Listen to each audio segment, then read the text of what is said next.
They've been beating me, and they hardly ever feed me. They hardly ever feed me. They've been taking my check, and it's been hard. I tried to tell somebody, but nobody hears me. Nobody listened to me. Even at dialysis, they didn't listen to me. And sometimes I wish I was dead. You know, nobody should have to be hurt or abused. I thought I was a good mom, and I took good care of my family. And I'm talking about my children. But I want you to know, this is the Lisa Baxter Show, giving you the 411 in the kidney world. Good evening, everybody, and welcome to the Lisa Baxter Show. Believe it or not, I have a fantabulous show for you today. I truly do. And I just hope your Sunday has been excellent. I hope you are all rested up, prayed up, praised up, whatever you like to do. I went to church myself, and I had a great time. They preached up the storm called Get Out. I ain't mad at them for preaching that. That's right. Some situations I wish I was out of, and I'm praying God get me out, and I know he will. Well, I am going to introduce my guest to you. She is a wonderful person, a strong person. Oh man, like a superhero. She has recovered and survived a lot of things. I mean, she diabetes, dialysis, transplant, being vision impaired. This woman is just way too much. Diabetes. Oh my goodness. She is a true trooper and a true warrior, and her name is Jovan Campbell. Jovan Campbell. Jovan, welcome to the show. You've been on the Lisa Baxter show before when I did it years ago, and I am glad to have you now. Thank you, Miss Baxter. Good evening. How are you?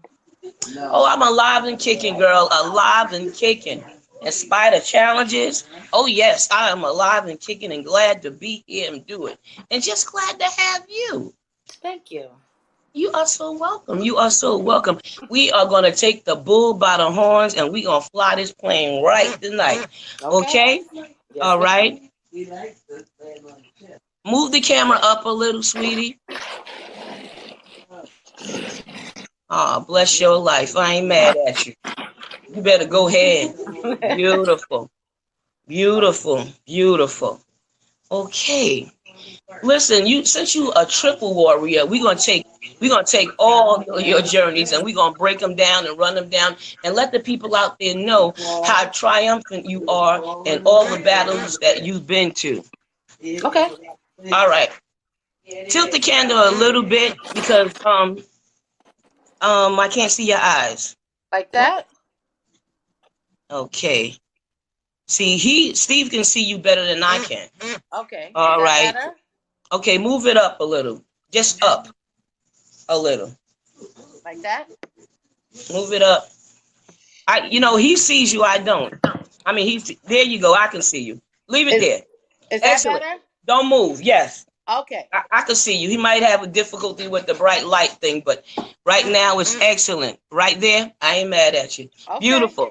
Well, since this is a live show, we got to do some live things. Stuff happen. So bear with us on tonight. I'm talking to all of you guys out there. Praise God. All right. We're going to start. Let me see. I'm going to go with you with your journey. We're going to start with dialysis. What Okay. if your journey was like when you were on dialysis? I had a lot of complications. I had a lot of infections, and I had a really difficult time on dialysis. How many years did you do it? A few months shy of 6 years. Because Okay. of all my complications, I got what is called a compassionate transplant, which means you have to go through both dialysis, peritoneal, and hemodialysis. And then the hospital takes it to a board and they vote whether you are a candidate to get raised on the list. Okay. Oh, so because of your situation, because of your illness, they show Hmm. compassion. Now you hear that out Right. there? Compassion is the key. So if you got something going on, don't tell them about one illness. If you got more than one, you better put them all out there. Tell the All of truth. them If your out. foot hurting, tell them. You know what I mean? Your eyeball, anything hurting, tell them. You Hmm. know, put it on out there. So that's wonderful. I mean, I'm glad that they had compassion. What was the name of the organization that had this compassion or hospital? This is actually Mount Sinai, where I actually received my kidney. They put in the paperwork and made it possible for me to get a kidney. I ain't mad at you. Mount Sinai is the same place I got my transplant. Right. Yes, Lord. They do. They're a beautiful place to have your transplant. And I was considering New York Presbyterian because they're a nice hospital and everything. But I Right. went with Mount Sinai because they did a operation on my throat.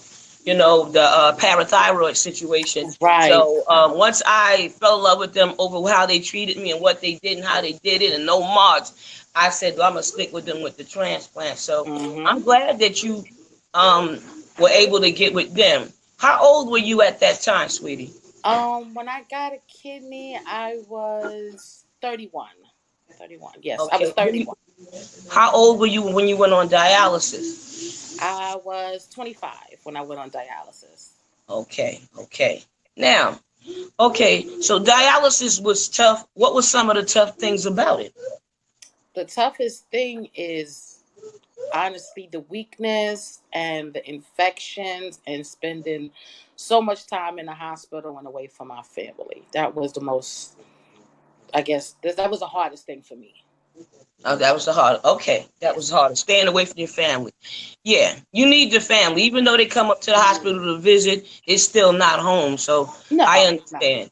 It's not home. At least you had a visitor. I know some people don't get a visit.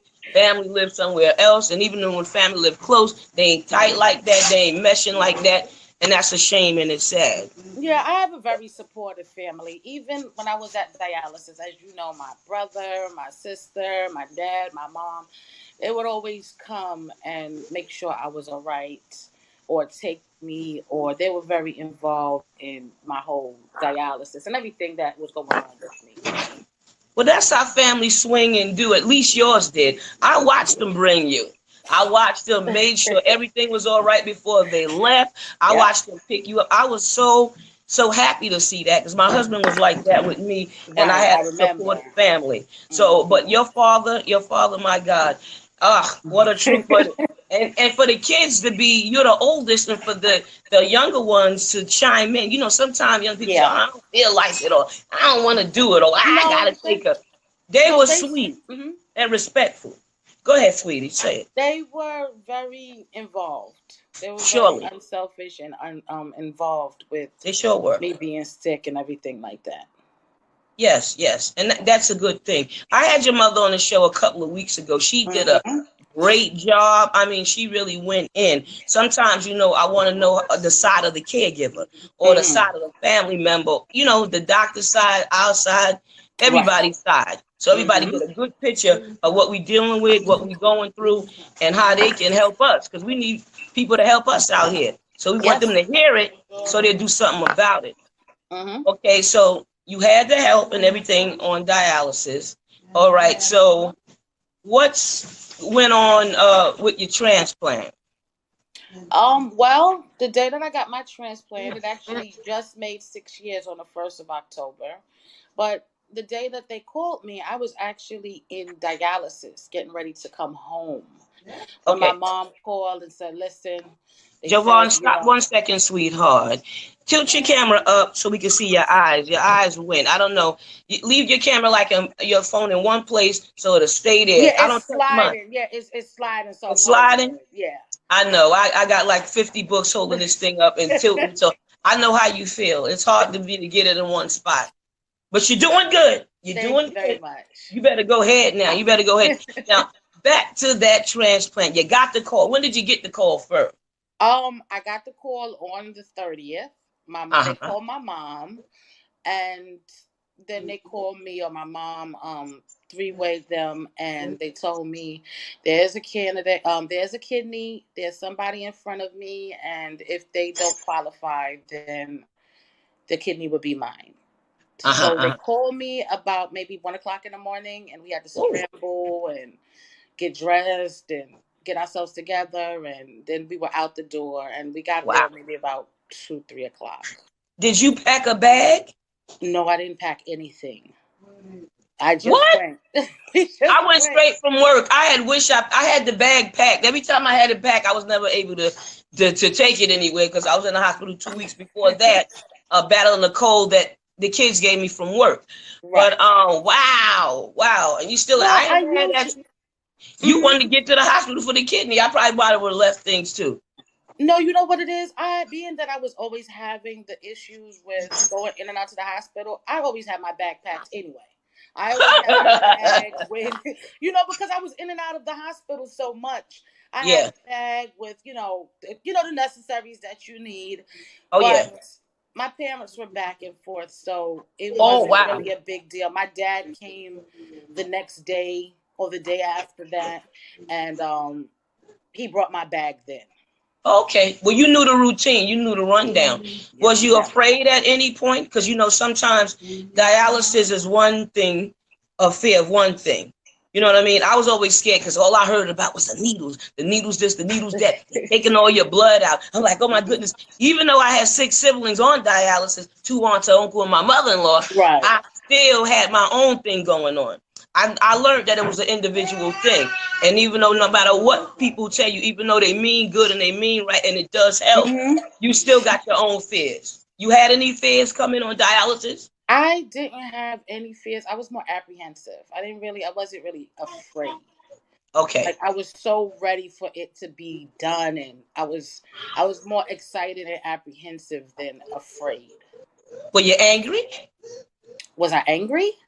Yeah, I had some issues. Let me tell you. What do you mean? When I was on dialysis? Was you angry to go on or be on? Um, yeah. I think I was more. Mm, I wouldn't say I was angry. I was angry about losing my sight more than my kidneys.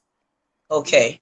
But what I'm going to jump on that sight thing in a second. hmm But take me there, the anger of the kidneys or that little piece of anger that you had. Because I know I'm like, what?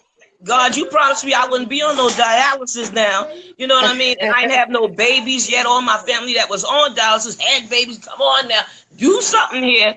But he Uh-huh. said he wanted me to witness a miracle, and I've had witnessed a miracle. But you couldn't tell me that in the beginning. But I cried. My heart was broken, and I was very surprised. But I did what I had to do to go on. So you did. I'm sure you did what you had to do. But what was the anger like, or the upset, or the pain like? Would you say? Well, I remember the first time I actually had to go on dialysis. I was having some issues from that summer of '07. I had just lost my sight a few months ago, and I remember being like just so upset. Like when I actually had to do it, they put the catheter in, and I actually had to do the dialysis. And I remember this man. He came over. I was crying, and he came over. He said, "It's gonna be okay. It's gonna get better. Like I know you can't see it right now, but it's gonna get better." And I always took that with me. I never seen this man again, but I always took it with me.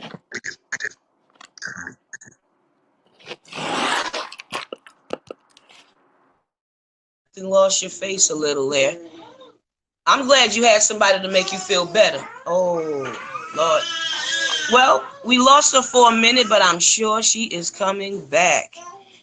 So while we're waiting for her, elder abuse is a real thing out there. So please call the hotline, the 311, or Google it, or whatever it takes to get there if you are being abused by your children or the caregiver or whoever it is. Okay, so get that help. Hey, Jovan is back. Yes, I'm sorry the phone froze up. Can you see me? I can see you, and I'm glad you followed those instructions to get back on. Look at you, look at you. Come on now. I ain't mad at you. Now, Take me back to where you was at, sweetie. I'm not sure what is the last thing you heard. Well, we were talking about any pain that you had going on dialysis, but you said a man came by A and man, yeah, yeah, he encouraged you. he We do need encouraged that me. sometimes. You see, Yes, we you didn't. do. Yeah, because you didn't have your sight at the time. I don't know if you smelled the things coming in. The smell bothered me at first. And then seeing Yeah, all the blood yeah. everywhere I look, blood to the left of me, blood to the right of me, blood in front of me, blood all around me. So that shook me up a little bit first. I'm a champ now. I can run in there and everything, high five everybody, whatever. But Yes. before, it was like a strange thing. You know what I mean? It But was. It was. It did the was social very worker take you strange. through anything or I tell you did. anything? What I remember, because I did my first dialysis in Elmhurst Hospital, and this is where I met this man. And the second time I did dialysis, it was at Queens Dialysis Center. So I met the doctor and I met the nurse. Mm-hmm.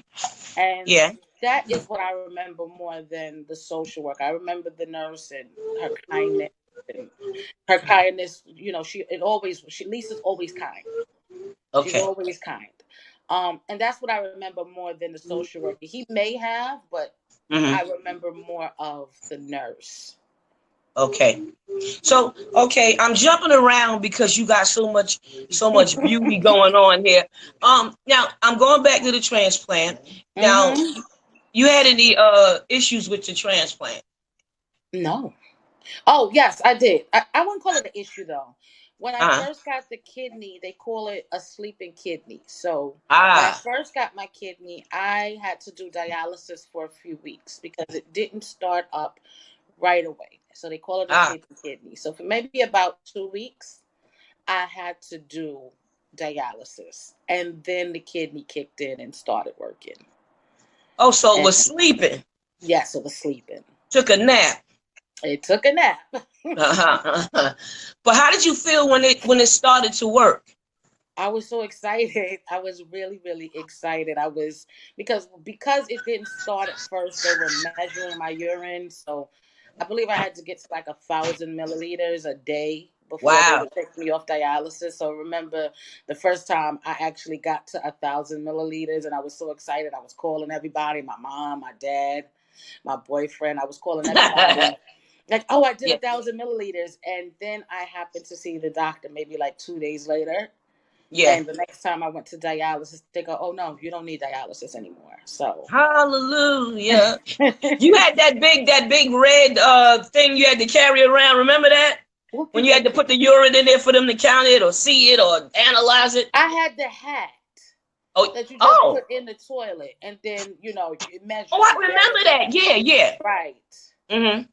So that's Oh, what I had, and I wow. wasn't doing any traveling. I was home, so I didn't have to carry it anywhere.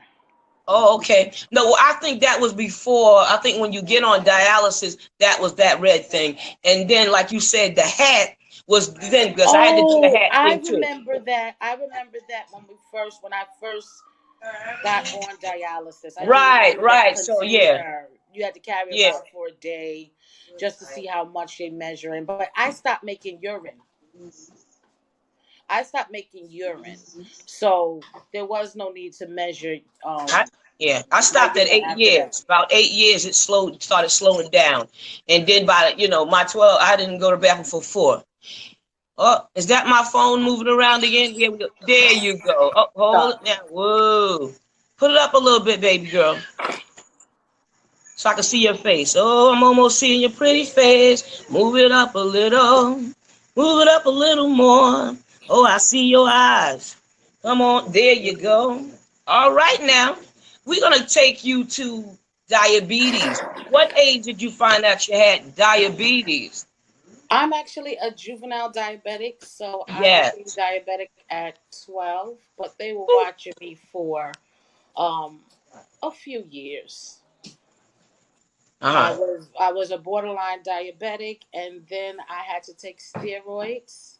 So that actually pushed me over from being a borderline diabetic into being a full blown diabetic. I had a rare skin disease, and Shonda. they had to give me immunosuppressants and steroids to control it. Okay, you had a rare skin disease. What was the name of Yes, that, love? it was called pemphigus. Pemphigus. Ah, is it gone? Do you still have it, or It's do you have to treat it? gone. No, it's gone. It's been gone. Hallelujah. Wow. Look at this. All this deliverance happening around you. You know, the dialysis, you got a kidney and everything, had a rare skin disease, that's gone and everything. And you're still a trooper. You're still a trooper. I try Did to you be. so how long you had to deal with diabetes? You still dealing with that? I'm still dealing with diabetes because Uh-huh. I'm a type 1 diabetic. So I'm Right, right. insulin dependent. And I didn't go for the double transplant. Uh-huh. So I'm still diabetic. I still have to take Yes. insulin and watch my diet and things of that. Ladies. Yeah. So okay. All right. So now I'm gonna go into dealing with blindness. How old were you when you lost your sight? I was 25. Okay. What was your first reaction? Was it gradual? A gradual loss of eyesight? Or it was like you woke up and you couldn't see anymore? Well, it's a little bit of both. What happened is I was in the hospital, and one day I woke up and I couldn't really see anything clearly. And I told the doctor, and when she took me down and when she looked into my eyes, she said, "Listen, you're losing your sight. We're going to do what we can to keep what you have." And they did try with laser. They did a few procedures. They did a laser surgery. They did another procedure where they used a needle and kind of stuck into the back of my eye to Oh, freeze the oh, blood Shonda. vessels, Mm-hmm. and it just didn't work. It was too far. Wow, wow. Was that painful to be stuck in the eye with a needle? No, it was more the laser because it's not in the eye; it's below the eye. Like they stick it below the eye towards the back of the eye. Uh-huh, uh-huh. Oh, the But the below the eye. laser surgery was very painful. Wow. During or more so after for your recovery part? Both. Ooh. So the Both was surgery was painful and the actual recovery of it after it was over is painful. yes. The whole losing my sight was very painful. I actually lost my sight from diabetic retinopathy and glaucoma. Yeah. So I had a lot of pain going on. Mm. Nothing for it, huh? No medication to help it, or it just had to wait its way out, or what? It's I mean they gave me medication and it helped subside the pain, but it never really took it away. I was still in a Ooh. lot of pain.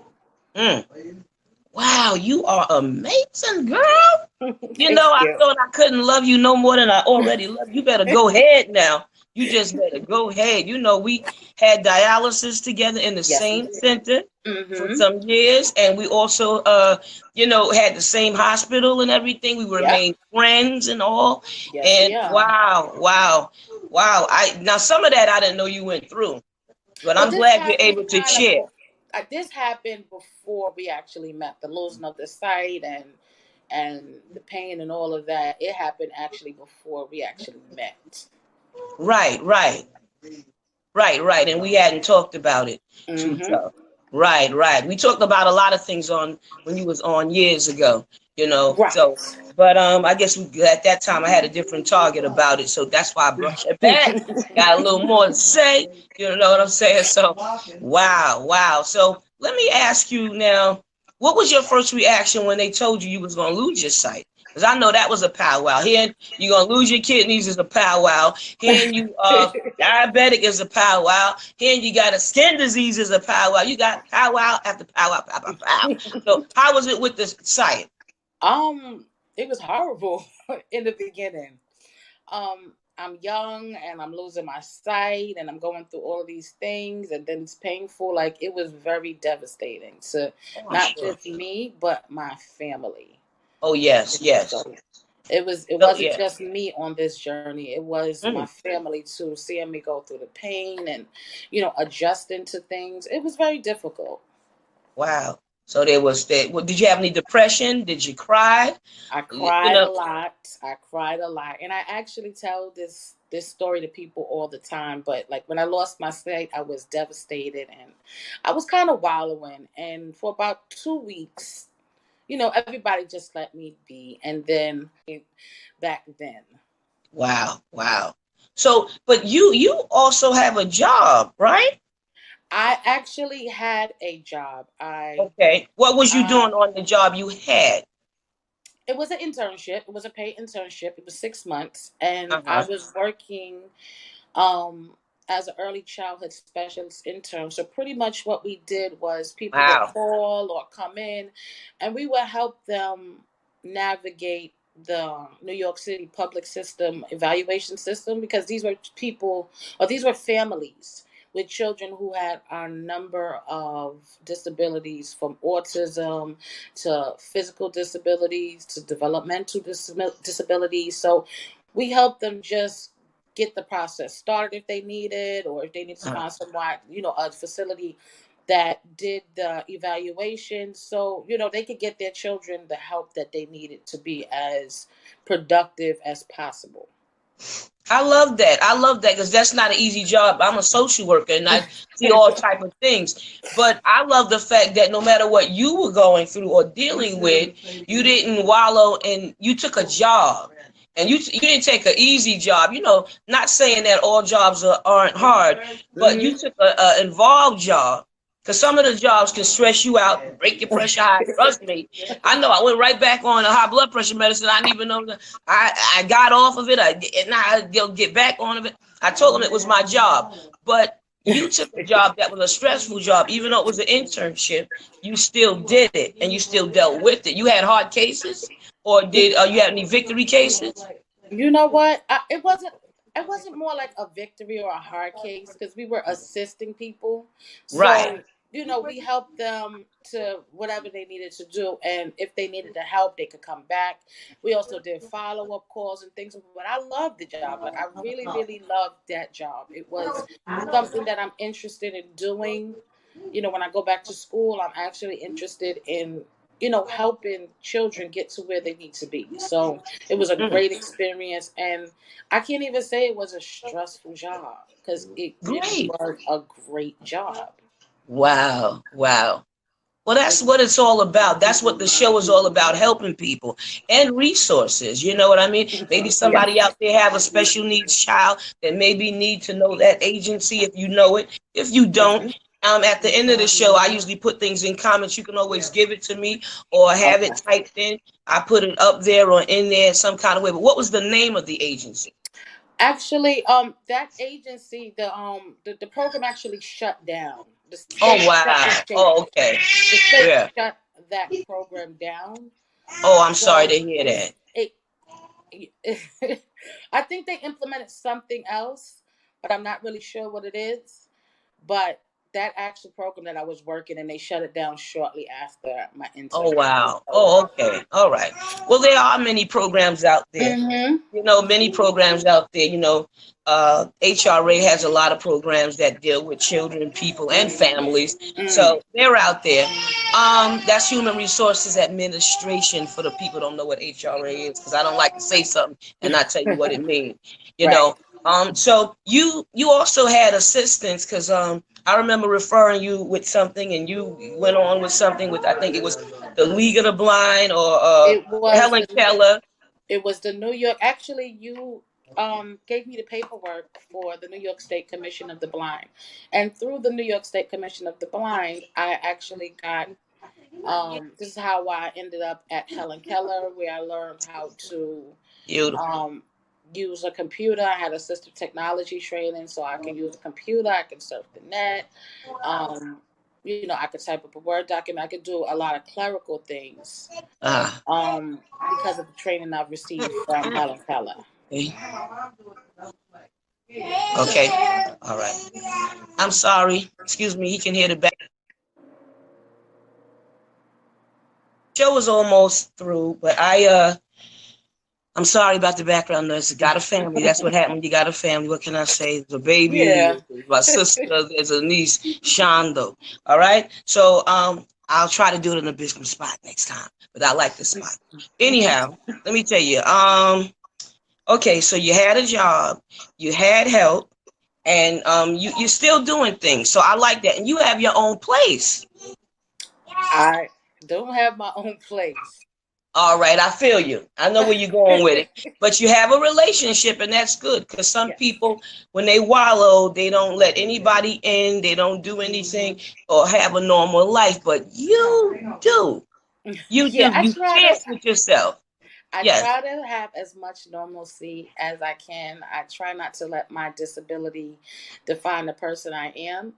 So yes. I try to be, I'm not dead, and there's Amen. still a lot of things that I have left to do. So I try. Wow, that is fantastic. What have you learned from being on dialysis? Or what have you learned from, help me, Jesus? What have you learned from being on dialysis? And what have you learned from being on a transplant? Maybe we could, being on a transplant, or what do you learn from being vision impaired? I've learned how to deal with my issues as they come and not to get discouraged. That's the biggest thing. Like I try not to get everybody gets discouraged, but I try not to stay in that place where it's woe is me. I try to push on even when I don't feel like pushing on. My dad always says you have to fake it till you make it. So I try to keep that in mind that sometimes I gotta fake it till I make it. Right, that's right. Well, I know you got a strong faith in God, Yes, I do. and I know you attend church and everything, Yes, and you ma'am. do a lot of stuff with your family. You're a family woman, Hmm. So I really truly thank you for being on the show.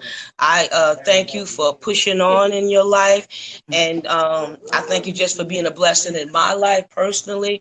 And you always encourage me.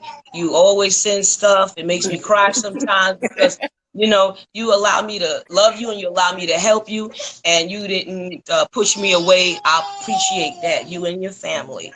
Is there anybody you want to give a shout out or anything to? I guess I want to give a shout out to my mom and my dad. Uh-huh. My brothers Maurice and Philip and Bianca and Tafari and just everybody out there who has a disability and is pushing on. Excellent. That's excellent. Is there anything that we didn't cover that you wanted to say personally, or anybody that's maybe dealing with dialysis or blindness, or anything you could just say a word of advice or encouragement to them? Well, me being blind, I actually became a part of an organization called the National Federation of the Blind, in which I'm the vice president of one of the chapters for New York City. So, um, I do have a lot of visually impaired friends, and I feel now that you should be around people who are, you know, going through the same things you are, as well as people just in your life. Like, you shouldn't shut anybody out because you may miss a blessing. Wow. You go ahead. That is heavy. That is heavy. Girl, I seen you on the beach. I seen you at a wedding. You get around. You get around. I ain't seen no I dog or try. nothing, but you get around. So you wouldn't know it, but you get around. And thank you, thank you, thank you, thank you so much for being on the show. You just fantabulous with yourself, and you have a perfect night. And thank you for sharing. I am sure, I am positive that this will bless somebody that's listening or hearing. Maybe it's somebody in their family. We just don't know. But thank you for being on the show. I am about to end the show. No more noise. How about that? And we're going to end it. So thank you so much. Bless your Thank you, life. Miss Baxter, for having me. Thank you so A- much. Anytime, my love. Anytime. Have a Anytime. wonderful night. Guys, you have heard it tonight. I know you have heard it. You have heard it and you have saw it. So share this with somebody if you can. All right? I know you can. Because if you're looking at me, that means you can share it. So I thank you again for tuning in. I thank you again, and I'll see you next week. Bless your life. Do something good. Do something for somebody else besides yourself. It will pay off. Good night and a million blessings. Peace.